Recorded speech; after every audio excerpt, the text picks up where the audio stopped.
people have no energy? Because mental diarrhea. You eat bad food and then try to stop diarrhea, it's not going to work. This much you do. Tonight before you go to bed, keep it down and go to bed. In a little while, if you simply sit here, things around you will reverberate.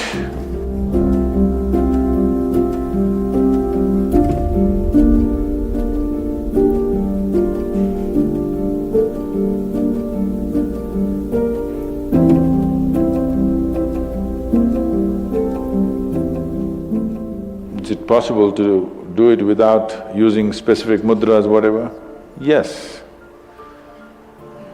These are all small help, little assistance. You don't see a Shiva or a Krishna holding mudra and sitting like this, simply intense. Nor will you ever see me sitting like this. No, you will not see me practicing Shambhavi or this or that. If I just close my eyes for 20 seconds, I'm done. I'm ready for the day. So, this is all good help. But is it the only way to do it? No.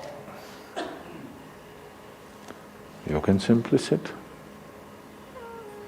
If you learn to simply sit, you'll become tremendously intense.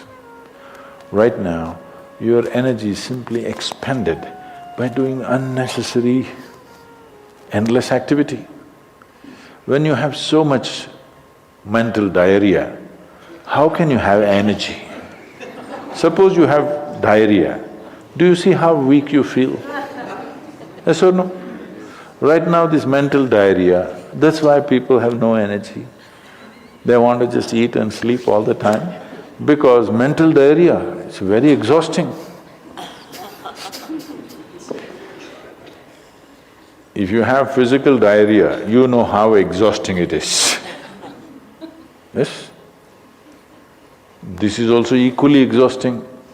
People are sleeping 8 hours, 10 hours a day, not because they're working so much or their body is in such a bad state, it's just mental diarrhea. If you stop the mental diarrhea, there's enough energy to make this very, very intense. Now how do I stop mental diarrhea? If you have diarrhea, physical diarrhea, what is the first thing to do? Huh? What?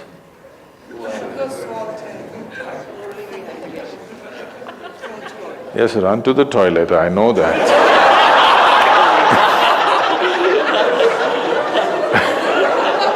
I'm saying as a corrective measure, what's the first thing you do?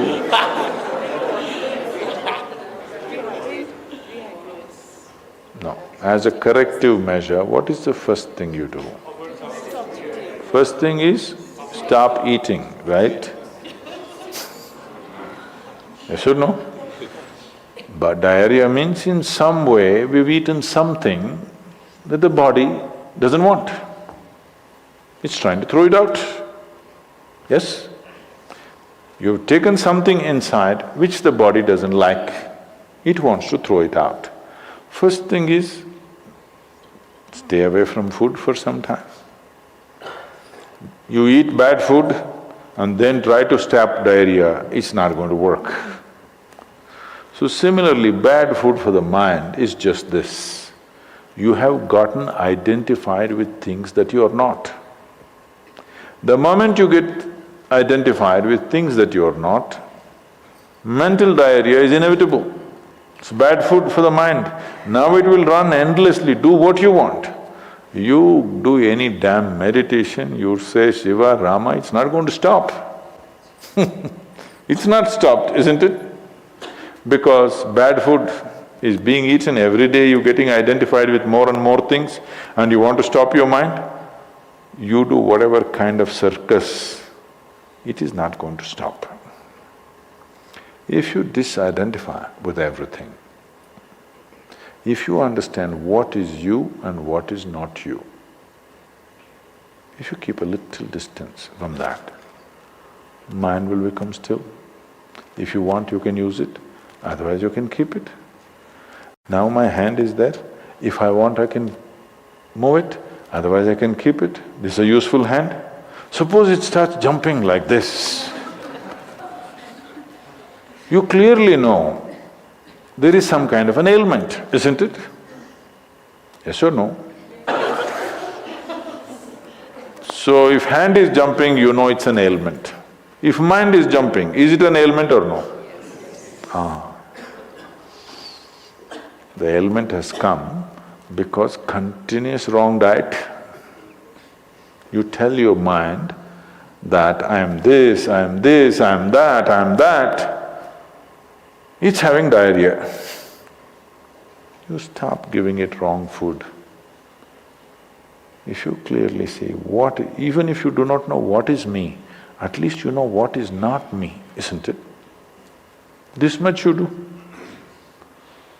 Tonight before you go to bed, sit on your bed and sit down and discount everything that is not you.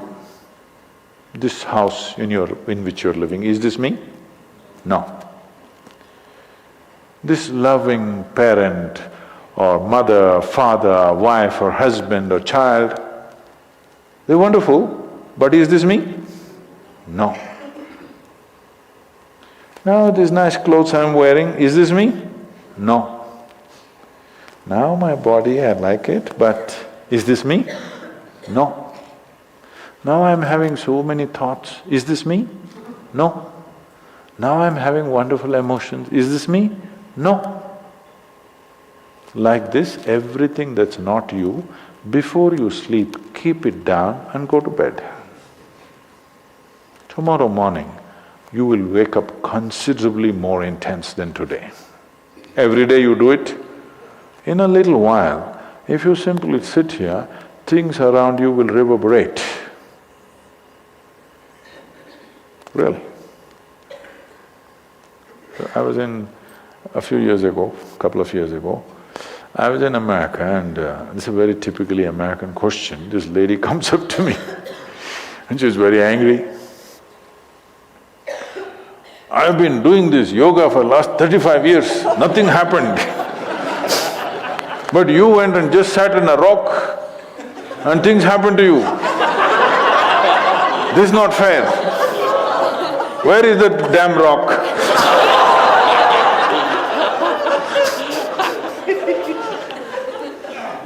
She thinks it's the rock which did it.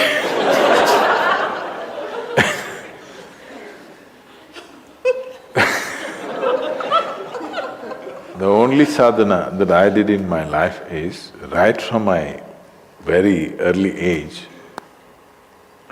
though I was very actively involved with everybody around me, I never identified myself with my parents or my siblings or my endless number of friends or the society or the religion or the country or anything around me. Never identified. Not that I was not involved, I was very involved, very active. Even today I'm very active and involved, but not identified. If you don't identify with anything, there is enough energy in this to become intense. See, I want you to understand, your life energy right now in this body, how many things it's doing here as you're sitting here? Hello, do you know the complexity of activity it is doing? Every cell in the body, your liver, your kidney, your damn spleen and all kinds of stupid things that we cannot even figure even today. Yes? Just see as you sit here, how many things this energy is doing. Obviously it must be intense to do all this. You are not able to experience it because of diarrhea. When you have diarrhea, that's how you feel, isn't it? Yes or no? So that's how it is. Stop the diarrhea. Stop eating bad food, diarrhea will stop. Once diarrhea stops, there's enough energy in this to sit here and reverberate in a very intense way.